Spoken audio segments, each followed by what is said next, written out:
Hello बच्चों, आज हम बात करेंगे करंट इलेक्ट्रिसिटी के लेक्चर नंबर 51 के बारे में। और आज हम डिस्कस करेंगे इंड करेक्शंस के बारे में। इंड करेक्शन क्या है सर? देखो यार, अब तक हम लोगों ने करंट इलेक्ट्रिसिटी में 50 लेक्चर लगाए थे, 50, जहाँ पर मीटर ब्रीज के ऊपर डिस्कशन चल रहा था। तो पिछले 6 से 7 लेक्चर्स भैया जो है हमने मीटर ब्रीज के बारे में डिस्कस किया है। अब तक मीटर ब्रिज के ऊपर 7 से 8 लेक्चर आए हैं और आज शायद होगा मीटर ब्रिज पर 9वां या 8वां शायद लेक्चर हो। तो अब तक हमने मीटर ब्रिज के ऊपर कई सारे कॉन्सेप्ट पढ़े और आज हम पढ़ेंगे मीटर ब्रिज के ऊपर एक और अच्छा सा कॉन्सेप्ट जिसका नाम है एंड करेक्शंस। तो सबसे पहले हम भैया एक मीटर ब्रिज बनाते हैं और नई नई कहानियों को बनाते हैं और तब बताएंगे एंड करेक्शन क्या होता है। तो हम मीटर ब्रिज कैसे बनाते थे कि भैया हम कॉपर की मेटेलिक प्लेट लेते थे, उसके बाद चौकी वगैरह बनाते हैं। मान लेते हैं हमने यहाँ पर एक कॉपर की मेटालिक प्लेट ले ली, ठीक है। मान लेते हैं हम यहाँ पर आए, हमने यहाँ पर एक कॉपर की मेटालिक प्लेट ले ली, ठीक है भाई। फिर यहाँ पर कुछ दूर हम आते हैं, यहाँ कुछ दूर आने के बाद फिर से हमने एक कॉपर की मेटालिक प्लेट ले ली, ठीक है भैया। मतलब हमने 2 कॉपर की मेटालिक प्लेट ले ली। फिर हम कुछ दूरी पर आएंगे, फिर हम एक कॉपर की मेटालिक प्लेट लेंगे। मान लेते हैं हम यहाँ पर आए, हमने कॉपर की मेटालिक प्लेट ली, ठीक भैया। अब हम क्या करेंगे, अब हम एक रेजिस्टेंस लगाएंगे इन दोनों के बीच में, ठीक है। टिंग डिंग डिंग डिंग डिंग डिंग डिंग डिंग डिंग डिंग, ठीक। फिर यहाँ से आना, फिर यहाँ से टिंग डिंग डिंग डिंग डिंग डिंग डिंग डिंग रेजिस्टेंस लगाना, ठीक। अब क्या करेंगे, अब हम मान लेते हैं हमने यहाँ पर एक वायर लगा दिया, कहाँ पर, यहाँ पर ऐसे, ठीक है। हमने यहाँ पर एक वायर लगा लिया, ठीक। अब हम क्या करेंगे, अब हम यहाँ पर आएंगे और यहाँ से हमने एक बैटरी को जोड़ा है ऐसे, ठीक है भैया। ये देखो ऐसे, इस तरीके से, ठीक। एक हमने बैटरी ले लिया। अब हम क्या करते हैं, ये जो वायर है, हमने पिछले लेक्चर में क्या पढ़ा था कि वायर का जो ओवरऑल लेंथ होगा वो 100 सेंटीमीटर होगा। तो और एक दूसरी भाषा में हम क्या पढ़ते थे कि पहले यहाँ जोड़ते हैं। तो देखो, अब हम क्या करते हैं, जो ये कॉपर का मेटेलिक प्लेट है, यहाँ से हम निकालते हैं और यहाँ पर एक हम गैल्वेनोमीटर लगाते हैं, ठीक है। यहाँ पर हम एक काम करते हैं भैया, हम यहाँ गैल्वेनोमीटर लगाएंगे और फिर से यहाँ जॉकी को कनेक्ट कर देंगे, ठीक है, इस पॉइंट पर। तो और हमने हमने देखो क्या है गैल्वेनोमीटर, बताया था पिछले लेक्चर्स में कि भैया गैल्वेनोमीटर का काम है कि वायर के जिस पॉइंट पर करंट होगा उस पॉइंट, तो गैल्वेनोमीटर क्या होगा, गैल्वेनोमीटर डिफ्लेक्ट हो जाएगा यानी हिल जाएगा। हमने पढ़ाया था कि भैया गैल्वेनोमीटर का काम ही यही है कि जहाँ हल्का सा भी करंट दिखेगा वहाँ ये डिफ्लेक्ट हो जाता है, और जिस पॉइंट पर करंट नहीं दिखेगा वहाँ पर वो डिफ्लेक्ट नहीं होता, वहाँ पर वो नहीं हिलता। और जिस पॉइंट पर नहीं हिलता, नहीं डिफ्लेक्ट होता गैल्वेनोमीटर, उस पॉइंट को हम बोलते हैं नल पॉइंट। जैसे मान लो अब हमने एक वायर लिया, अब हमने एक गैल्वेनोमीटर लिया, अब इस गैल्वेनोमीटर को यहाँ पर हमने लगा दिया, ये मान लो जॉकी है। अब मान लो जॉकी को उठा के हम गैल्वेनोमीटर से जो ये जुड़ा हुआ जॉकी है, इसको तुमने उठाया और वायर के इस पोजीशन पर रखा। अब मान लो अगर यहाँ पर आई करंट भाग रहा होगा तो ये गैल्वेनोमीटर इस साइड में डिफ्लेक्ट हो जाएगा, सीधी सी बात है, डिफ्लेक्ट हो जाएगा। अब हम मान लेते हैं गैल्वेनोमीटर को, हम जो गैल्वेनोमीटर से जुड़ा हुआ जॉकी है इसको उठा करके इस पॉइंट पर लाते हैं। जब हम इस पॉइंट पर लाएंगे, मान लो यहाँ पर करंट 0 था इस पॉइंट पर, तो इस पॉइंट पर क्या होगा, इस पॉइंट पर गैल्वेनोमीटर नहीं हिलेगा, नहीं डिफ्लेक्ट होगा। तो इस पॉइंट को हम बोल देंगे नल पॉइंट, मतलब एक ऐसा पॉइंट जहां पर कोई अमाउंट ऑफ करंट नहीं है वायर के उस पर्टिकुलर जगह पर, ठीक है। क्यों? क्योंकि गैल्वेनोमीटर से जुड़ा हुआ जॉकी वहां पर हिला नहीं। तो वैसे ही हम यहाँ एक काम करते हैं कि मान लेते हैं यहाँ पर हमारा है नल पॉइंट, भैया इस पोजीशन पर लाने पर गैल्वेनोमीटर से जुड़ा हुआ जॉकी हिला नहीं, ठीक है। मान लेते हैं इस वायर की जो ओवरऑल लेंथ है वो 100 सेंटीमीटर, मतलब यहाँ 0 सेंटीमीटर से शुरुआत हुई तो यहाँ जो है 100 सेंटीमीटर पर जाके हम खत्म किए सारी कहानी को। अब एक हम काम करते हैं कि इस पॉइंट से मान लेते हैं ये पॉइंट है हमारा ए, तो हम और ये पॉइंट हमारा एन, और इस पॉइंट को हम मान लेते हैं बी, ठीक है। अब हम मान लेते हैं कि ए से एन तक की दूरी एल है, मतलब कि जो डिस्टेंस है ए और एन के बीच में उसको हम एल मान लेते हैं, ठीक है। तो यहाँ से हम आएंगे और यहाँ से यहाँ तक की जो हमारी दूरी है इसको हम मान लेते हैं एल सेंटीमीटर। तो एल से लेकर बी तक की डिस्टेंस कितनी हो जाएगी, सीधी सी बात है, अगर इतना एल है, ओवरऑल कितना है, ओवरऑल जो लेंथ है हमारी इस वायर की वो 100 सेंटीमीटर है, इसका मतलब कि अगर 100 में से इस L को निकाल दे तो N से B तक की लेंथ आ जाएगी। तो इसको हम मान लेते हैं 100 माइनस L, ठीक है। ये हमारी हो गई 100 माइनस L, ठीक भाई, ये हमारी हो गई 100 माइनस L। अब हम देखेंगे इंड करेक्शन। अभी तक पिछले लेक्चर्स में हम करते क्या थे, हम ये रेजिस्टेंस कुछ मान लेते थे, मान लेते भैया ये हमारा R है जो कि अननोन, ये रेजिस्टेंस बॉक्स वाला रेजिस्टेंस मान लेते हैं S है, ठीक है। हम क्या करते थे, ये रेजिस्टेंस मान लिए, ये रेजिस्टेंस मान लिए, इसको भी हम कुछ ना कुछ करके रेजिस्टेंस पर यूनिट लेंथ वगैरह, रेजिस्टेंस पर यूनिट लेंथ की कहानी बनाकर इस वायर को भी हम रेजिस्टेंस बना देते थे। याद है ना कैसे बनाते थे कि भैया इस लेंथ को, इस पूरे जो पूरा लेंथ है हम इसको मान लेते थे, जो वायर का लेंथ है इसको हम मान लेते थे रेजिस्टेंस पर यूनिट लेंथ। जैसे मान लो ए से लेकर एन तक का रेजिस्टेंस कुछ होता था, एन से लेकर बी तक का कुछ रेजिस्टेंस होता था। कैसे बनाते थे, देखो कहानी क्या थी, भैया वायर तो सेम है, तो ए से एन तक के बीच का रेजिस्टेंस आर मान लो। अब जैसा कि चूंकि वायर सेम है तो एन से बी तक का भी जो रेजिस्टेंस होगा, एन से बी लेंथ तक का जो रेजिस्टेंस होगा वो भी आर होगा, क्योंकि भैया वायर सेम है। अब दूसरी कहानी ये बनती थी कि अगर हम रेजिस्टेंस पर यूनिट लेंथ बना दें इस वायर को, क्योंकि वायर है तो कुछ लेंथ होगा, तो इसको हम रेजिस्टेंस पर यूनिट लेंथ ले लेते हैं। तो हम कैसे लेते थे, ए से एन तक हम क्या लेते थे, मान लेते हैं ए से एन तक हम रेजिस्टेंस ओमेगा पर सेंटीमीटर, यानी रेजिस्टेंस पर यूनिट लेंथ क्या ले लिए, आर इंटू एल, यही होगा ना। तो हमने इस वायर को भी रेजिस्टेंस बना लिया था, और फिर इसके एन से बी तक के लिए हम क्या करते थे भैया, एन से बी तक अगर हम आर ओमेगा पर सेंटीमीटर ले लें, यानी रेजिस्टेंस पर यूनिट लेंथ, तो इसका क्या हो जाएगा, आर इंटू 100 माइनस है कि लेंथ का इंटू कर देंगे रेजिस्टेंस, तो ये हमारा हो जाता था are into 100 minus L.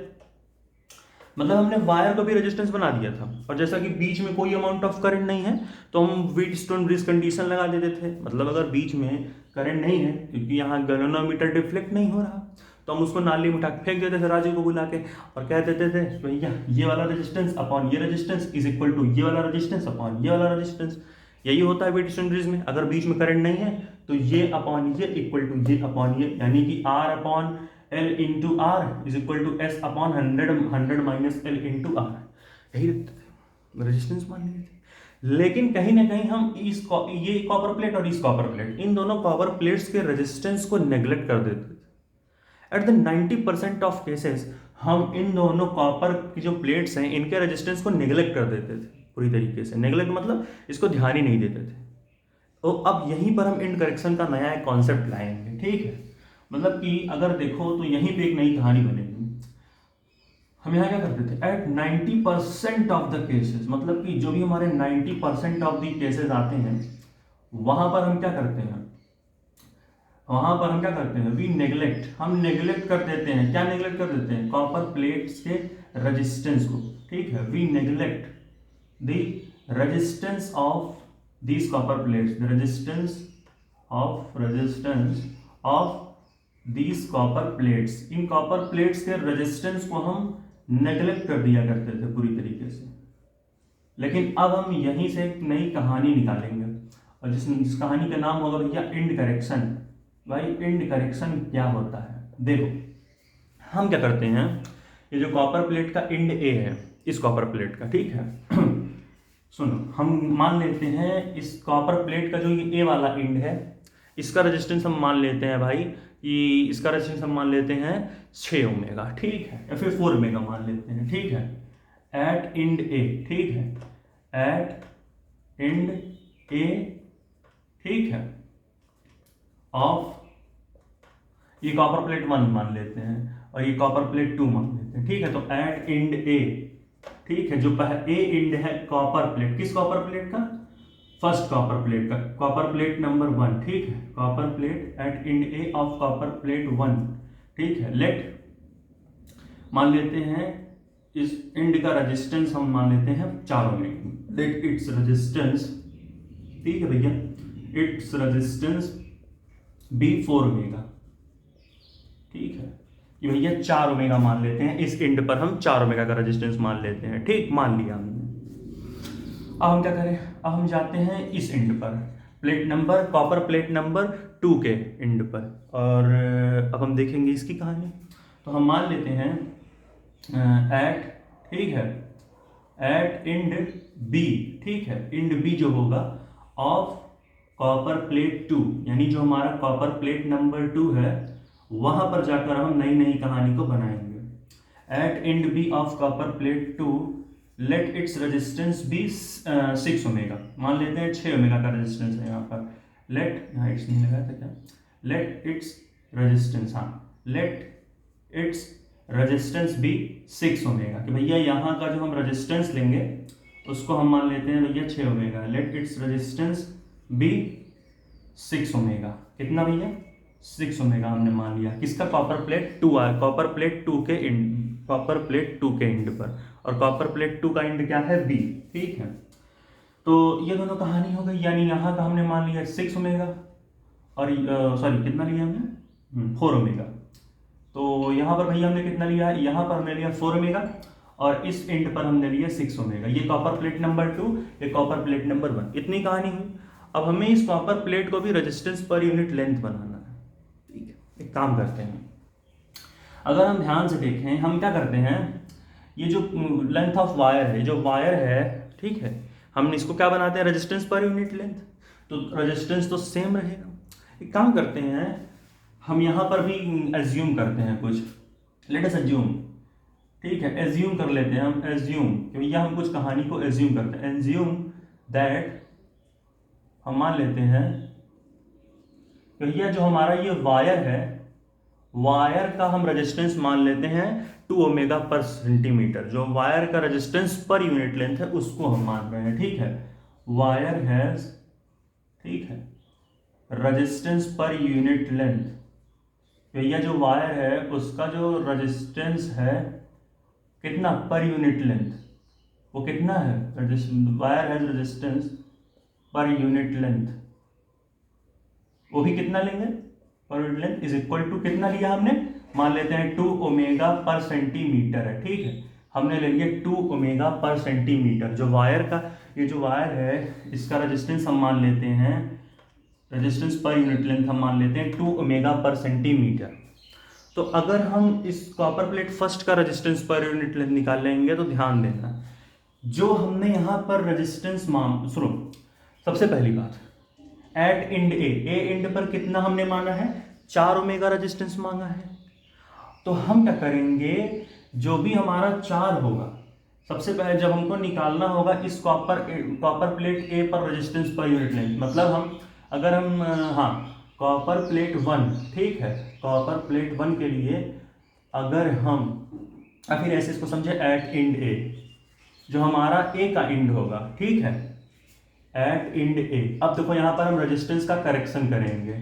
Eight end ए जो रेजिस्टेंस होगा, इस इंड, जो ए वाला इंड है, वहां पर रेजिस्टेंस पर यूनिट लेंथ अब कितना बनेगा, वहां पर रेजिस्टेंस पर यूनिट लेंथ कितना बनेगा, देखो हम सबसे पहले जो भी हम इस इंड ए पर रेजिस्टेंस माने थे, कितना माने थे, 4 ओमेगा माने थे, तो 4 ओमेगा का हाफ कर देंगे वहां पर।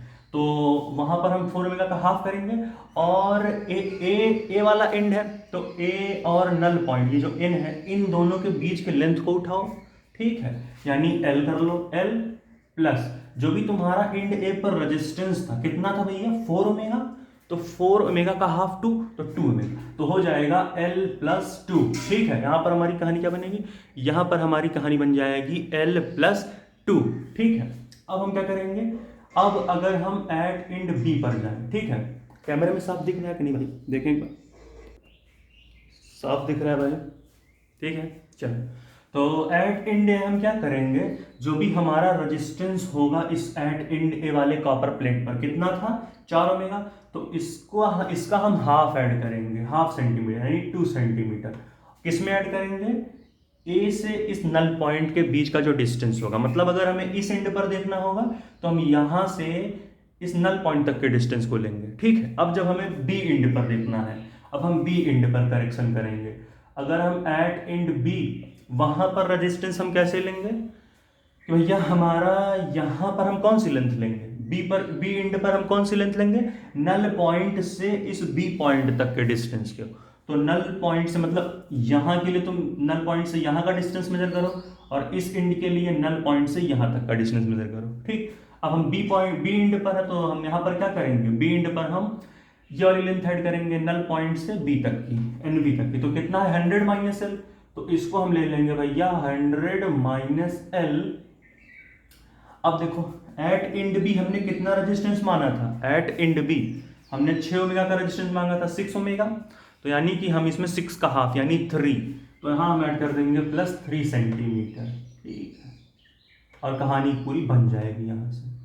तो इस तरीके से हम इंड करेक्शंस करते हैं, यानी कि अब हमारे जो हमारे दोनों कॉपर प्लेट्स हैं, इन दोनों कॉपर प्लेट्स का जो इंड करेक्शन करके जो रेजिस्टेंस आया वो कितना आया, अगर हम जो है देखें, जो हमारा इंड करेक्शन का रेजिस्टेंस आया है, इंड करेक्शन, ठीक है, जो भी हमारा इंड करेक्शन रेजिस्टेंस आया है, इंड करेक्शन रेजिस्टेंस, रेजिस्टेंसेस बोलो क्योंकि दो दो इंड करेक्शन है ना, रेजिस्टेंस, चलो जगह ही नहीं, कोई नहीं। अगर हम कॉपर प्लेट 1 के लिए देखें तो इस कॉपर प्लेट के लिए, ठीक है, फॉर कॉपर प्लेट 1, भैया जो हमारा पहला वाला कॉपर प्लेट है, अगर उसके लिए हम देखें फॉर कॉपर प्लेट 1, तो ये फॉर कॉपर प्लेट 1 कितना होगा, L प्लस 2 सेंटीमीटर। अब अगर हम फॉर कॉपर प्लेट 2 देखें, अगर भैया मतलब हम दूसरे वाले हम कॉपर प्लेट के लिए अगर देखना चाहें तो कितना बनेगा, अगर हम दूसरे वाले कॉपर प्लेट के लिए देखना चाहें तो वहाँ बन गया 100 माइनस एल प्लस 3, ठीक है। तो ये सारी कहानी बनती है, ऐसे हम इंड करेक्शन के वैल्यूज़ को निकालते हैं कि भैया एट इंड ए हम कुछ रेजिस्टेंस मान लेते हैं, एट इंड बी हम कुछ रेजिस्टेंस मान लेते हैं, उसके बाद हमें कॉपर प्लेट्स को भी रेजिस्टेंस पर यूनिट लेंथ बनाना है, यानी कि R इंटू एल, तो हम यहाँ पर खैर ऐड किए हैं। तो कहानी को हम कैसे बनाते हैं, कहानी को हम देखते हैं कि जो भी रेजिस्टेंस यहाँ पर माने होते हैं उसका हाफ ऐड कर देते हैं किसमें, यहाँ से यहाँ तक के लेंथ में, ठीक है। इतना देखो भाई समझ में आ रहा है कि नहीं? यार आज कैमरे में बड़ा गड़बड़ हो रहा है बार बार, साफ है सब दिख रहा है सही? तो समझे ये थी पूरी कहानी। यहाँ पर देख लो 1 2 3 4, नोट करो भाई जी, नोट कर लिए पक्का? आ जाओ मैं, चलो समझे सारी कहानी। ये होती है इंड करेक्शन की सारी कहानी, ठीक है, कि हम कैसे इंड करेक्शंस के खेल को खेलते हैं, ठीक है। कि भैया हम इस इंड पर कुछ रेजिस्टेंस मान लिए 4 ओमेगा, इस कॉपर प्लेट 2 के इंड पर कुछ हम रेजिस्टेंस मान लिए 6 ओमेगा, फिर उसके बाद हमने इस वायर को ही रेजिस्टेंस पर यूनिट लेंथ बनाकर मान लिया कुछ 2 ओमेगा पर सेंटीमीटर। अब हमें एट इंड ए पर हम जो भी हम रेजिस्टेंस लेंगे उसमें हम क्या करेंगे, जो ये इंड ए पर जो रेजिस्टेंस था उसका हाफ ले लेंगे, कितना, इस 4 का हाफ 2, और उतना सेंटीमीटर जो इसका हाफ आएगा उतना सेंटीमीटर ऐड कर देंगे यहाँ से यहाँ तक की लेंथ में, क्योंकि इसके लिए हम इंड ए के लिए देख रहे हैं। फिर उसके बाद हम दूसरे इंड के लिए क्या करेंगे कि जो हमने यहाँ पर मान लो इंड बी के लिए हमने क्या रेजिस्टेंस माना था 6 ओमेगा, तो 6 का जो हाफ आएगा वो 3, अब 3 सेंटीमीटर जो इसका हाफ आएगा तो उसको हम क्या करेंगे, मान लो 3 है, अब 3 ओमेगा नहीं 3 सेंटीमीटर ऐड कर देंगे यहाँ से यहाँ तक की लेंथ में, क्योंकि बी इंड की बात कर रहे हो तो नल पॉइंट से इधर आओ, ए इंड की बात करोगे तो नल पॉइंट से इधर जाओ, मतलब जिस इंड की बात करोगे नल पॉइंट से उसकी तरफ जाती हुई लेंथ लेना, समझ रहे हो? मतलब जैसे तुम इंड ए की बात कर रहे हो तो नल पॉइंट से जो लेंथ ए की तरफ जा रहा, ये तो है नहीं कि यहाँ से यहाँ आओगे तो पहुँच जाओगे, हाँ पहुँचे बनारस जाओगे क्या, हाँ तुम भैया इलाहाबाद जाओगे, तो उसी तरीके से कहानी है कि भैया पहुँचना है जब इलाहाबाद तो इलाहाबाद ही जाओगे कि बनारस जाओगे, समझ रहे हो? अब इलाहाबाद है तो क्या करोगे, एन से ए, अब इधर बी है बनारस, वही है, ठीक है। अब नल पॉइंट से तुमको बनारस जाना है तो इधर ही जाओगे ना कि इधर भाग जाओगे, समझ रहे हो बातों को? तो ये सारी कहानी है। तो ये था पूरा कहानी जो मिला जुला के इंड करेक्शंस की कहानियाँ बनी, ठीक। अब भाई ये था आज का एक टॉपिक जहाँ हमने इंड करेक्शंस के बारे में डिस्कस किया, जो कि मीटर ब्रिज का टॉपिक था। अब इसके बाद हम डिस्कस करेंगे questions based on end correction, जो कि अगले वीडियो में आएगा। तो इसके बाद एक और लेक्चर है जो कि लास्ट लेक्चर होगा मीटर ब्रिज का, और मीटर ब्रिज के बाद हम डिस्कस करेंगे पोटेंशियोमीटर के बारे में। तो पोटेंशियोमीटर के ऊपर भी 7 से 8 लेक्चर आ सकते हैं, और उसके बाद एक लास्ट टॉपिक होगा जिसके ऊपर 6 से 7 वीडियोस आएंगे, ठीक है। और ये पोटेंशियोमीटर वगैरह क्या करेंगे, ईएमएफ मेजर करने के लिए, इंटरनल रेजिस्टेंस वगैरह मेजर करने के लिए, तो खैर ये वाला आज का टॉपिक था, और ये वाली समझ में आई होगी कहानी। ये मैं बार बार बताता हूँ हर लेक्चर में, क्योंकि बहुत से बच्चे होते हैं जो पिछले वीडियोस पढ़ के नहीं आते हैं, तो फिर भाई उनको बताने के लिए तो बताना पड़ता है फिर से सारी चीज़ें कि जॉकी क्या है, गैल्वेनोमीटर। जॉकी क्या है? जॉकी ना एक तरीके का मेटल का रॉड होता है, जिसके जो कोने के पार्ट होते हैं, एड्ज वाले पार्ट, बहुत ही एक चाकू की तरह नुकीले होते हैं, नाइफ की तरह नुकीले होते हैं, वही होता है जॉकी। समझ लो, जॉकी एक मेटेलिक रॉड होता है, अगर ध्यान से समझो तो, ठीक मेरे भाई। और गैल्वेनोमीटर का क्या काम है? गैल्वेनोमीटर का ये काम है कि करंट को बताना कि करंट है कि नहीं, उस वायर के किसी पॉइंट पर करंट है कि नहीं, वायर के किसी पॉइंट पर करंट है कि नहीं। तो गैल्वेनोमीटर को जब उस पॉइंट पे ले आओगे तो डिफ्लेक्ट होकर बता देगा, यानी हील के बता देगा कि करंट है, लेकिन कभी ये नहीं बताएगा कि कितना अमाउंट ऑफ करंट उस पॉइंट पर है, एट पर्टिकुलर पॉइंट पर, एट दैट पर्टिकुलर पॉइंट कितना कितना करंट है वो नहीं बताता वो, कि 3 एम्पियर। देसी भाषा, भैया तुम वायर को जो है गैल्वेनोमीटर से जॉकी को जोड़ को यहाँ पे लाए, अब इस पॉइंट पर लाए तो मान लो गैल्वेनोमीटर हिला नहीं, तो तुम कहोगे यहाँ पर करंट है नहीं, लेकिन तुम ये नहीं बता पाओगे कि यहाँ, मान लो किसी पॉइंट पर गए, वहाँ गैल्वेनोमीटर हिल गया, तो वहाँ करंट की कुछ वैल्यू आई, मान लो 4 एम्पियर, वो सॉरी, वहाँ पर तुम वैल्यू नहीं बता पाओगे 4 है कि 5 एम्पियर, बस गैल्वेनोमीटर हिल जाएगा, ये बता देगा कि हाँ करंट है, लेकिन ये नहीं बता पाएगा कि कितना अमाउंट ऑफ करंट है उस पॉइंट पर, 3 एम्पियर 4 एम्पियर नहीं बता सकता, खाली ये बता सकता है कि हाँ यहाँ करंट है कि नहीं। समझ रहे हो? इसे नोट करो, अच्छे से नोट कर भाई, बढ़िया से। चलो नोट कर लिए। तो ये थी सारी कहानी आज की, जहाँ पर हमने ये चीज़ें डिस्कस करी। अब इसके बाद हम लाएंगे मूविंग चार्जेस एंड मैग्नेटिज्म के बारे में, जहाँ पर हम अभी नहीं, अभी तो करंट इलेक्ट्रिसिटी पर 10 से 12 या फिर 15 लेक्चर बचे होंगे। इसके बाद हम लाएंगे मूविंग चार्जेस एंड मैग्नेटिज्म, जहाँ पर बहुत ही सुंदर सुंदर चीज़ें डिस्कस होंगी। एक बार नोट कर लो, मौका देता हूँ भाई, 1 2 3 4 सारी कहानी समझे। कुछ अजीब तो नहीं लग रहा कि हमने जो है एट इंड ए पर कुछ रेजिस्टेंस माना 4 ओमेगा, एट इंड बी पर कुछ रेजिस्टेंस माना 6 ओमेगा, एट 90% ऑफ केसेस हम इन कॉपर प्लेट्स का रेजिस्टेंस निगलेक्ट कर देते थे, इन प्लेट्स का रेजिस्टेंस था उसे निगलेक्ट कर देते थे। फिर हमने क्या लिया कि हमने अज्यूम कर लिया कि वायर हैज़ 2 ओमेगा पर सेंटीमीटर रेजिस्टेंस। उसके बाद एट इंड ए पर करेक्शन रेजिस्टेंस कितना आ गया कि जो हमने इस ए पर 4 ओमेगा माना था, इसका हाफ यानी 2 सेंटीमीटर, तो उस 2 सेंटीमीटर को ऐड कर देंगे इसमें एल में, यहाँ से यहाँ तक, क्योंकि एट इंड ए की बात हो रही, तो नल पॉइंट से ए की तरफ, इलाहाबाद की तरफ, इलाहाबाद जाना है तो इलाहाबाद की तरफ, तो L+2। फिर बनारस की तरफ जाना था, तो हमने क्या किया, इस रेजिस्टेंस का हाफ 3 सेंटीमीटर, 3 प्लस यहाँ से यहाँ तक की लेंथ 100 माइनस है, तो 3 प्लस 100 माइनस L सेंटीमीटर। समझ गए सारी कहानी, ये था सारी बात। तब तक के लिए भाई पढ़ाई करते रहें, ऑल द वेरी बेस्ट, क्योंकि पढ़ाई ही प्यार है, प्यारी जिंदगी। चलो भाई।